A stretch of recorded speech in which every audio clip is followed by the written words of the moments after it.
বঞ্চিত হও চরণে, কবি বলছেন।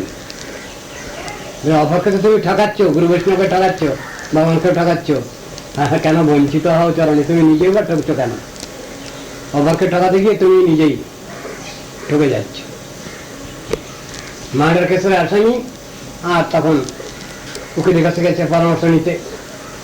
উকিল বললো, দেখো এত 1000 টাকা চাই, যদি ব্যবস্থা করতে পারো তাহলে আমি তোমার কেসটা নেবো। হ্যাঁ, আমি ব্যবস্থা করবো। উকিল শিখিয়ে দিয়েছে, কোর্টে গিয়ে অন্য কোনো কথা বলবে না, আমি যা শিখিয়ে দেবো সেইটাই বলতে হবে, অন্য কোনো কথা বলা চলবে না। কি বলতে হবে? শুধু বলবে আমার মনে নেই, কবে কি হয়েছিল আমি জানি না, আমার মনে নেই, বিস্মিত হয়েছি আমি, হ্যাঁ এই বলবে, জানি না, সব না এড়ে দিয়ে।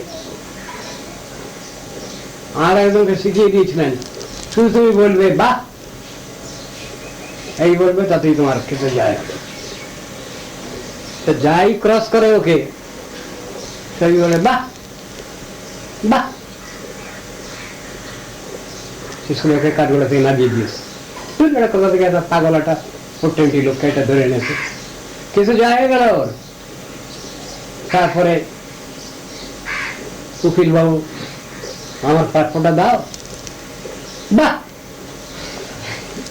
উকিলকেই বলছে বাহ, যে শিকার ফু তারে দিলি ফু, মানে যখন কিছু যে শিখালো ফু তারে দিলি ফু। এই দুনিয়ার নিয়ম হচ্ছে এই, বুঝছো? যে ফাঁকিবাজিটা শিখালো এখন সেই উকিলকেও ফাঁকি দিচ্ছে।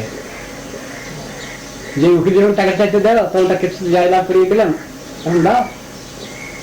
মার্ডার কেসের আসামি তুমি, তোমার সুলফার সাথে হতো, দিগন্তর হতো, তখন তারপর করে দিচ্ছে, ব্যাস।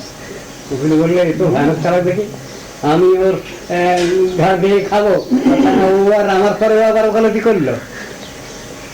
এই হলো দুনিয়া, বুঝেছ?